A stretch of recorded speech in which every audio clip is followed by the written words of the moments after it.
What up? What up? No Rilla here. I'm a little bit kind of out of sorts. Got some stuff going on in the apartment, so not my normal setup. And of course, I'm still not giving y'all what I'm still planning on giving, which is the videos and types of videos that everybody who watches gaming videos are used to, where you're looking at gameplay of a video console or you got nice music playing in the background. I'm sorry, I'm not at that place yet. Sorry. But hopefully the truth and the content of the words that I'm speaking resonates with somebody once people start actually watching these videos, because it seems like ain't nobody watching right now. But that's cool, whatever. I'm still doing good. Over here, LA champion, rocking. And them Dodgers, yeah, world champs. I got more stuff coming on that, so that's business. But yeah, gotta love it. Man, Mookie Betts doing the daggone thing. Gotta thank my girl for that. But anyway, so let's see, where we at? So you can see behind me, Microsoft buys Bethesda, bad for gaming industry, picky old gamer. He did a video and Griffin Gamer attacked him, just like Griffin Gaming attacked Quantum. Like Griffin Gaming, I don't know much about him, but apparently he just like attacking people and roasting them. And I think he think that that's cool. And I guess it has this level of entertainment. It's basically for Xbox fanboys. That's what it comes across as. But unfortunately, this guy, Picky Old Gamer, I understood what he was trying to say, but the way he communicated it probably wasn't the best.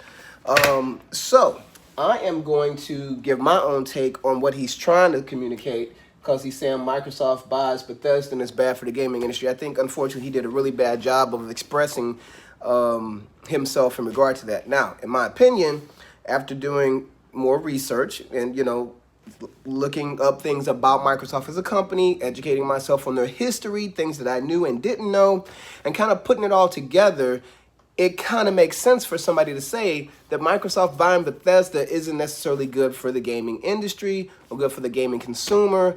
Because, what's the number one reason? Because here's the thing. People always want to say, or there are some people saying that, why you get upset because Microsoft made this buy and made things exclusive for them when Sony does it, you guys don't have a problem with it. Let's look at that. When Sony buys a studio like Insomniac, they had already had a working relationship with them that had been successful.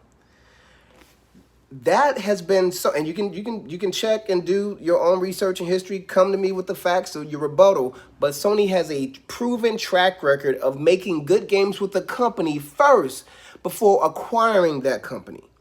That's my understanding. If that's something else, you let me know, because that's my understanding. Number one. So, proven track record, relationship, producing good games for the consumer. It's a win-win when they come together and become acquired. Microsoft, on the other hand, has a proven track record of buying studios and not doing anything with them, aka Rare, R-A-R-E, Banjo-Kazooie, Killer Instinct,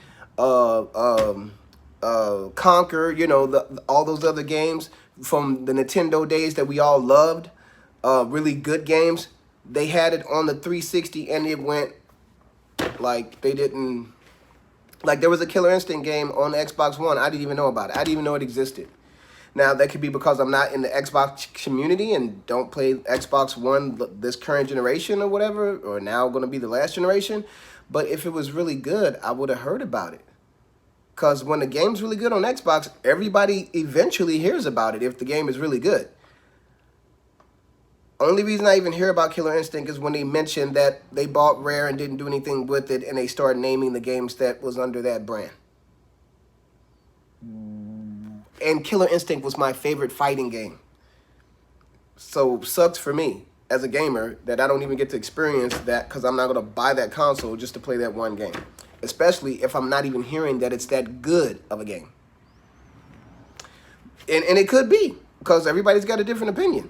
I, back in the day, loved Killer Instinct.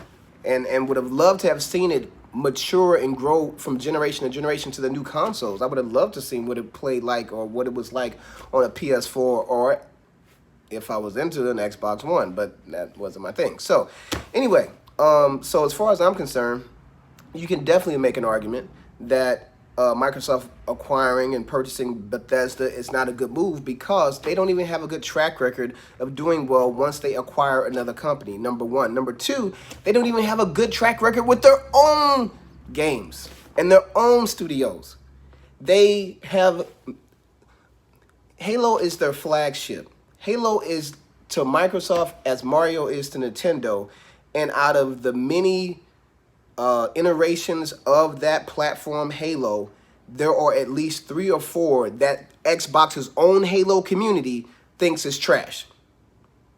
One of them they said wasn't even playable on launch. If you can't come out of the gate with your flagship, always making sure at least that game is on point, like that's the one thing I know Microsoft is going to have down packed and it's going to be real good. You can't even do that with your name. What you going to do with somebody else's name? Like, that's a great argument for why I would not want Microsoft associated with a platform or an industry or another company if they don't even have a good track record of taking care of their own stuff. What is the phrase? Most maybe some of y'all don't know, but you have to show yourself responsible, and you have to show that you can handle less before you get more. Show yourself. Oh my gosh, forgive me for forgetting my own truth. Not just my own truth, but the truth. But oh gosh, how is it said? I'm not gonna waste time on it. But you have to show yourself that you can be accountable and do well with a little before you get more. Bottom line, I know there's another way to say it, but you understand what I'm saying. So, and the sad thing is with Microsoft, because they are a $1 trillion company, they think they could just buy up everything. Like I mentioned before, and as I found out, they tried to buy Nintendo before they even got into the gaming industry because they didn't want to necessarily do the work and have something successful that they earn. They just want to buy it because they have a lot of money and they could just like, oh, here's something else we own and we're going to make money from it. That's all they saw it as. And they tried to buy Sega after that. And now here we find out even this year that Microsoft was probably trying to buy Sega again. And of course they were. Why? Because they're trying to buy everything that they possibly can to put it on Game Pass so that they can have enough on Game Pass to where they can say you paying every month to have access to all of this stuff is worth it.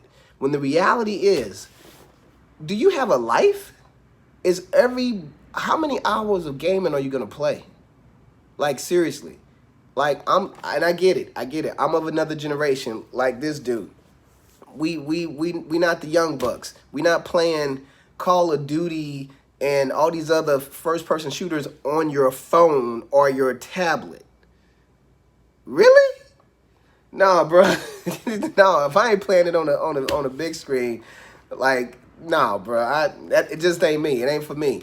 So being able to play in all these different platforms, your computer, your phone, your this, bruh, I don't need everything and everywhere to be about gaming. I got a life. I could do other things. Some of us actually work jobs to pay for this expensive hobby. We ain't kids at home begging mama for the money and trying to get the family in debt by saying, oh, let's go pay $25 a month or $35 a month, where in the end you're going to end up paying more. That's a very bad financial choice. But hey, you want to pay somebody every month for something that you feel like is worth it, go for it. But ain't for me. So anyway, just wanted to give a little protection for Picky Old Gamer, saying that even though he didn't communicate it in a way that was a good argument, there can be a very good argument made for why it is not good for the gaming community as a whole for Microsoft to acquire Bethesda, because they don't even have a good track record of taking care of their own studios. So just like they just lost their flagship game launch title this year, and even though in the end Microsoft is going to be fine, they're going to get their money and do okay, but that's a big blow to be like it's on all their boxes and marketing for the retail box. People were talking about it on all the unboxing. Like, you see Halo everywhere, and now there's no Halo. Here's another interesting thing in regard to what's going on with Sony. Like, first off, couple things. One, Astro's World or Playground, Astro's Playground or whatever, the game that comes included with your PS5, looks really good. I said it before. I said it reminds me of Mario 64 and that big change. And what I didn't mention, I don't think, is how much they're talking about, how much the controller on Digital Foundry's review, and anybody else who actually plays the game, they're talking about how that game does so much with the controller, it's not even funny, which now, because we have hands-on, it's no longer we just hearing about the controller being like, oh, it's just this, it's just that, because you haven't played it. But for everybody who's played it, they're like, nah, it's for real. It's different. It's a big enough difference that it makes you want to have that experience. That's what I'm talking about. That's why, you know what? That's what I'm talking about. This right here is actually about something. That's what we talking about. I don't want this dude behind me all this time, but that's what I'm talking about. So, you know, and I'm pretty sure the same will be said about them right there. Yeah, them right there, you know. And then I'll probably be able to do even better with these videos and do the picture-in-picture with the gameplay and other things and get on my video editing on my laptop and whatnot, of course, with the camera on the TV with the game. So, it's all to the good. All to the good. So, still waiting on the charge and a few other things, but you know, we got that going on. So, thank you for my sponsors to help me out with that, because couldn't have did that. But anyway, so, yeah, so, Sony. So I mentioned Astro's Playground and how amazing that's going to be. And the reviews, excuse me, I think it's going to be amazing, but it's based on the reviews that are being said, so is what it is. Because that's across the board. Everybody who has hands on it is saying the same thing. So I haven't heard anybody say it's not all what it's cracked up to be. It's overrated. I haven't heard anybody say that. But hey, we'll see, right? It's time is winding down. But you know, Microsoft talking about all these free games they getting for paying a monthly subscription or whatever. Now, as I know, Game Pass is in addition to Xbox Live. So, PlayStation's equivalent to quote-unquote Xbox Live, or their online subscription, PlayStation Plus, is going to be giving us 3 games a month, and then, well, 2 PS4 and 1 PS5 or whatever. I don't know how long that's going to be going on, but Destruction All-Stars is now going to be taken off of the launch games, and it's going to be included in PlayStation Plus in February for free. So instead of a $70 game, it's going to be free game for PS Plus subscribers. That's consumer friendly. That's going to be nice and awesome, because most people weren't going to buy that game anyway, and now it's going to be for free. We'll actually play the game, and if it's good, then it's a plus.